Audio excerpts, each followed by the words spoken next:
এবারের লোকসভা ভোটে ছিল চমকের উপর চমক। কারণ লোকসভা ভোটের প্রার্থী তালিকায় একাধিক চমক দিয়েছিলেন মমতা ব্যানার্জি, অভিষেক ব্যানার্জি। আর তার মধ্যে বড় চমক ছিল ইউসুফ পাঠান। বহরমপুরে ইউসুফ পাঠান হারিয়েছেন অধীর চৌধুরীকে। সেই 1999 সাল থেকে টানা 2024 সাল পর্যন্ত সাংসদ ছিলেন অধীর চৌধুরী। অধীর দুর্গে থাবা বসিয়েছেন ইউসুফ পাঠান। এবারের লোকসভা ভোটে জয়ী হয়েছেন ইউসুফ পাঠান তৃণমূল কংগ্রেসের তরফ থেকে। আর ইউসুফ পাঠান লোকসভা ভোটে সাংসদ হওয়ার পরই কিন্তু তোলপাড় একেবারে। ইউসুফ পাঠানের বিরুদ্ধে উঠেছে জমি জবরদখলের অভিযোগ। জমি দখল করেছেন ইউসুফ পাঠান, এমনই কিন্তু বিস্ফোরক অভিযোগ ইউসুফ পাঠানের বিরুদ্ধে। ইউসুফ পাঠানের বিরুদ্ধে যখন উঠছে জমি জবরদখলের অভিযোগ, ঠিক সেই মুহূর্তে সামনে এলো ইউসুফ পাঠানের সম্পত্তির পরিমাণ। কত জমি রয়েছে, কত সম্পত্তি ইউসুফ পাঠানের, অবশেষে চাঞ্চল্যকর তথ্য সামনে। 2024 সালের লোকসভা নির্বাচনে প্রথম রাজনীতির ময়দানে পা রাখেন ভারতের প্রাক্তন ক্রিকেটার ইউসুফ পাঠান। প্রথমবার রাজনীতির আঙিনায় নেমে সোজা পার্লামেন্টে পৌঁছে যান তিনি। বর্তমানে তিনি একজন পশ্চিমবঙ্গের শাসক দল তৃণমূলের সেলিব্রিটি সাংসদ। তবে এমন একজন সাংসদের বিরুদ্ধে সম্প্রতি জমি দখলের অভিযোগ এনেছে গুজরাটের বরোদা পৌরসভা। ওই পৌরসভার একটি জায়গায় তিনি বেআইনিভাবে দেওয়াল তুলে নিয়েছেন বলে অভিযোগ। ইউসুফ পাঠান গুজরাটের বরোদার বাসিন্দা। তবে তিনি এবার লোকসভা নির্বাচনে প্রতিদ্বন্দ্বিতা করেছিলেন পশ্চিমবঙ্গের বহরমপুর লোকসভা কেন্দ্রে, যে লোকসভা কেন্দ্রে তিনি বিপুল ভোটে কংগ্রেস প্রার্থী অধীর রঞ্জন চৌধুরীকে পরাজিত করেন। যে অধীর রঞ্জন চৌধুরী এলাকায় রবিনহুড নামে পরিচিত। 25 বছর তিনি সাংসদ হিসাবে ছিলেন।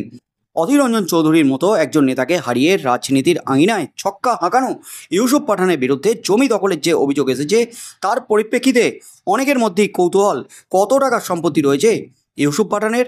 এর পাশাপাশি যেহেতু জমি দখলের প্রসঙ্গ এসেছে, তাই স্বাভাবিকভাবেই প্রশ্ন উঠছে কত জমি জমা রয়েছে তার।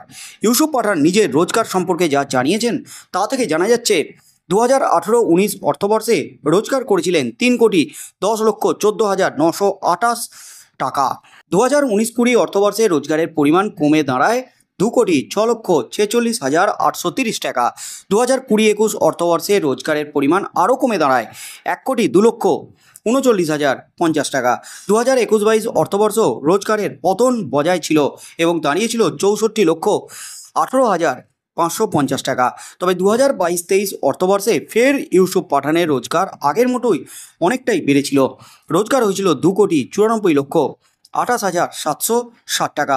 ইউসুফ পাঠানের সম্পত্তি সম্পর্কে যা জানা যাচ্ছে তাতে তার বিভিন্ন ব্যাংকের বিভিন্ন খাতে জমা থাকা টাকা, শেয়ার বাজারে থাকা টাকা, গাড়ি, হিরে, সোনা, রূপোর অলংকার ইত্যাদি মিলিয়ে মোট অস্থাবর সম্পত্তির পরিমাণ 24,16,351.91 টাকা।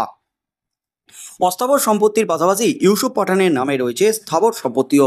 চাষযোগ্য জমি, অন্যান্য জমি, ফ্ল্যাট, বাড়িঘর ইত্যাদি সব কিছু মিলিয়ে ইউসুফ পাঠানের মোট স্থাবর সম্পত্তির পরিমাণ 21,56,35,350 টাকা।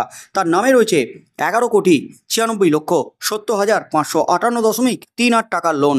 যে জমি জমা নিয়ে প্রশ্ন উঠেছে তার সম্পর্কে জানা যাচ্ছে ভদোদরায় তিনি এবং তার ভাই ইরফান পাঠান দুজনে 2008 সালে একটি বিলাসবহুল গাড়ি কিনেছিলেন, যার মূল্য ছিল 6 কোটি টাকা।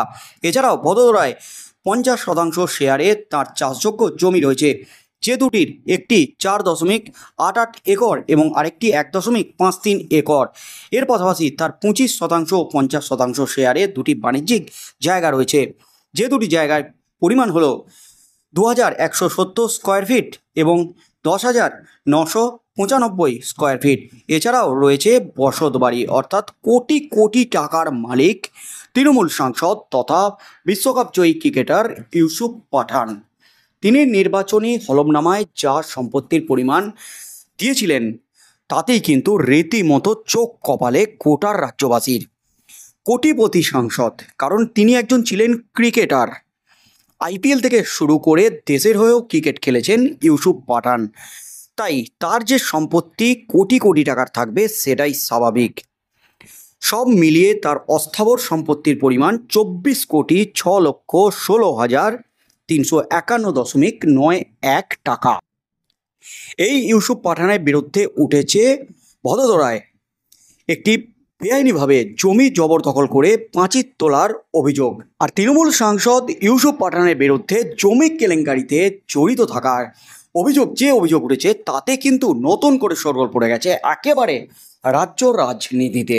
বিরোধীরা কিন্তু কটাক্ষ করতে শুরু করেছে ইতিমধ্যেই, কারণ তৃণমূলের নেতা নেত্রীদের বিরুদ্ধে, তৃণমূল সরকারের বিরুদ্ধে বিভিন্ন দুর্নীতির অভিযোগ তুলছে বিরোধীরা।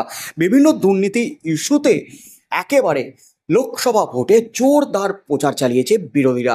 কিন্তু তৃণমূলের বিরুদ্ধে দুর্নীতির অভিযোগ তুলে প্রচার চালিয়েও শেষ হাসি কিন্তু হাসতে পারেনি, ভোট ব্যাংকে থাবা বসাতে পারেনি বিরোধীরা। শেষ হাসি হেসেছে তৃণমূল কংগ্রেসই। লোকসভা ভোটে 29টি আসন দখল করেছে, যেখানে বিজেপি পেয়েছে 12টি আসন। গত লোকসভা নির্বাচনে বিজেপি পেয়েছিল 18টি আসন, সেখানে তৃণমূল কংগ্রেস পেয়েছিল 23টি আসন। কিন্তু এবার বিজেপি পেয়েছে তার থেকে 6টি কম আসন, অর্থাৎ 12টি আসন, এবং তৃণমূল কংগ্রেস পেয়েছে 6টি বেশি আসন। তার মধ্যে উল্লেখযোগ্য হলো অধীর চৌধুরী, যেখানে 25 বছরের সাংসদ, 5 বারের সাংসদ অধীর চৌধুরীকে হারিয়ে গোহারা করেছেন ইউসুফ পাঠান। সেই ইউসুফ পাঠানের কোটি কোটি টাকার সম্পত্তির তথ্য একেবারে সামনে। তার বিরুদ্ধে উঠেছে জমি জবরদখলের অভিযোগ। এই কাণ্ড নিয়ে কি পদক্ষেপ নেয় গুজরাট সরকার ইউসুফ পাঠানের বিরুদ্ধে, কি হতে চলেছে আগামী দিনে, সেদিকে চোখ থাকবে গোটা রাজ্য তথা গোটা দেশবাসীর।